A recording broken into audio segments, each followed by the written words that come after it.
For this final session, what I'm going to do is I'm going to walk you through some of the processing options that I usually apply when it comes to finishing off a drum loop. Now, you may have noticed that throughout these tutorials I haven't used compression, and the reason for that is that up until this point they don't require any compression, and that goes for all drum loops that consist of synthetic timbres. I mean, if you're building a loop that uses a recording of a live drummer, then obviously you're going to have to apply compression there while recording and also while playing back, just to keep the levels level, really. But when recording synthetic instruments, they're already compressed at the source, so there's absolutely no need to apply compression until the loop is finished and you're ready for mixing it down. Now, I'm only going to run through the processing on the house drums here that were created in the third session, because what I do here you can easily translate to any loop we've made throughout this DVD. The principles are exactly the same. But before we look at that, what I'm going to do is I'm just going to give you a quick rundown of what I've done to this drum mix from session 3.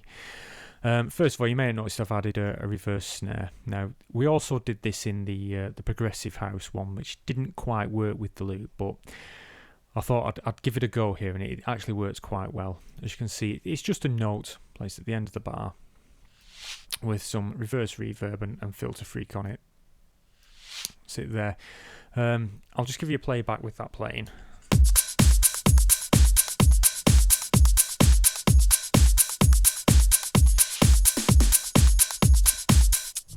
And that's basically it. You'll notice that I've also obviously, changed the levels and done some panning, and I've also used EQ.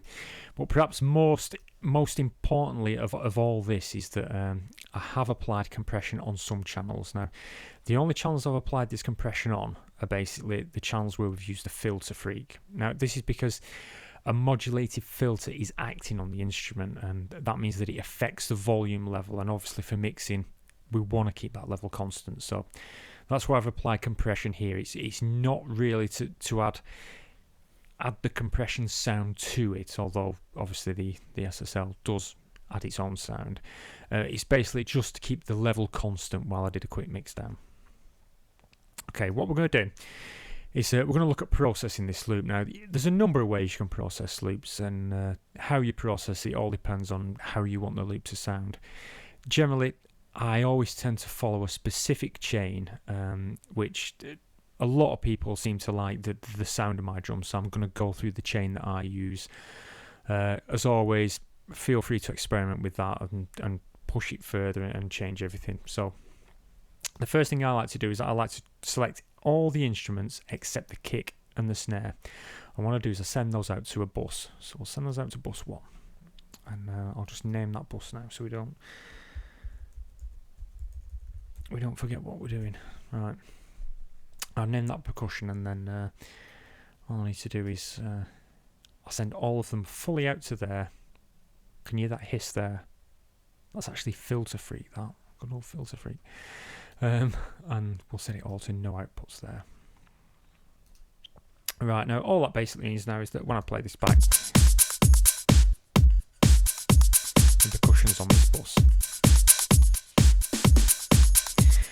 Now what I like to do is I like to call up a compressor. We'll call up the Logic's own compressor. I'm sure Cubase has its own compressor, and as does Ableton and all the other pieces out there. And what I'm going to do is I don't know if you've noticed in early sessions, there's always been a hidden track up there, and basically all that's been is a side chain. And all that is, I've just bounced down a kick, which just gives a constant thump, thump, thump, and I've put it up as a side chain there. Now what I'm going to do, I'm going to send that side chain into this compressor, like that. And what happens now is this side chain will pump this percussion. I'll just set that up to pump it. I need quite a fast attack. Ratio of about 3:1. I'll turn the knee right down. And what we'll do is just do the release, and then all we have to do now is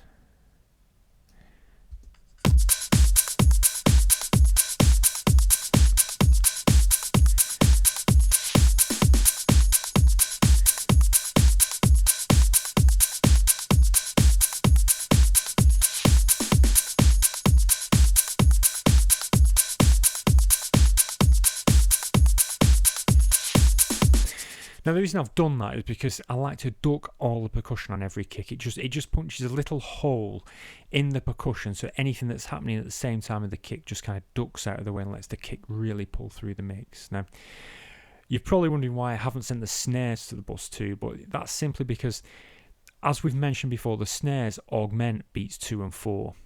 Now, and remember how we stress the importance of evens. 2 and 4 are important in the drums. Now, the thing is, if we duck the snare, what would happen is beats 2 and 4, the snare would duck and we'd lose our emphasis on them beats, and the loop would fall apart literally in front of our eyes. So what we do is, once we've done that, we just ducked it just to punch a few holes in the in the percussion, just to make it sound that little bit better. And what we're going to do now is, I'm going to send the kick and the snare out to the next bus, which is bus 2 there. And what I'm going to do, I'm going to call this loop. Okay. And I'm going to set them on no output there and send them fully to that bus. And what I'm also going to do is I'm also going to send our percussion to that bus as well. And it fully out and turn that output off. So now what we've got is we've got our kick and percussions all running into this bus here now.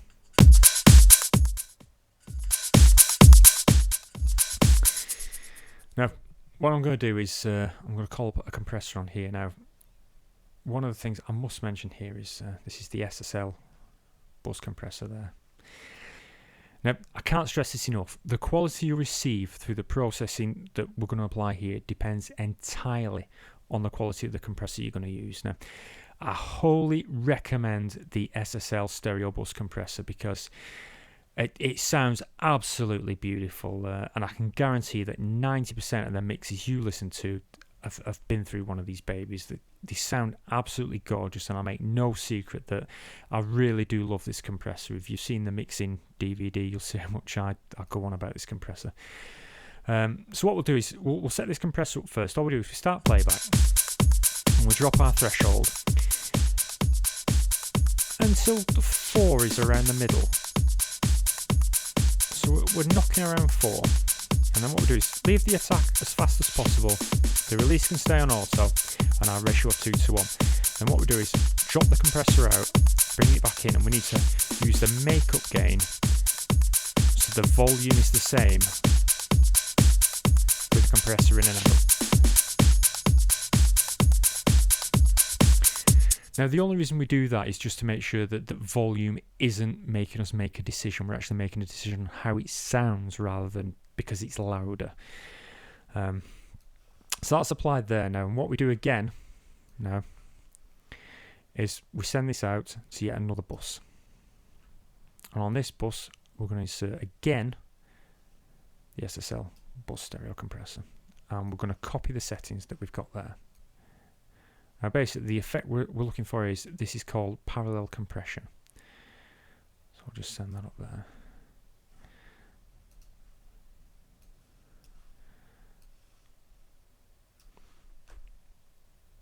Oops, put that on the wrong one. Pay attention. Call that up again. There we go. And so we'll just lower that down. So the makeup gain just that little bit. We can leave all of them as they are. Now what we do is, as we play this back,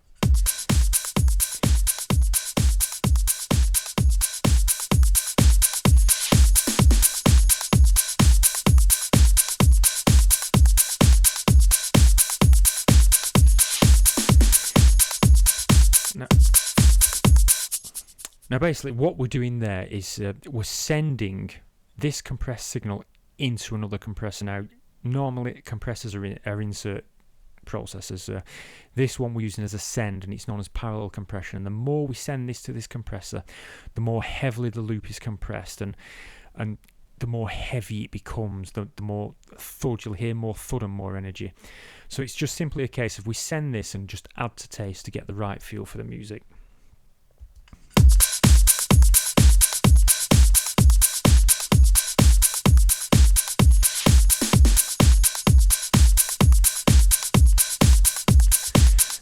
Now Now I think to finish that off, what we'll do is we'll just introduce just a little riff there that I got for a sample, and we'll just play all this together now and see how it sounds.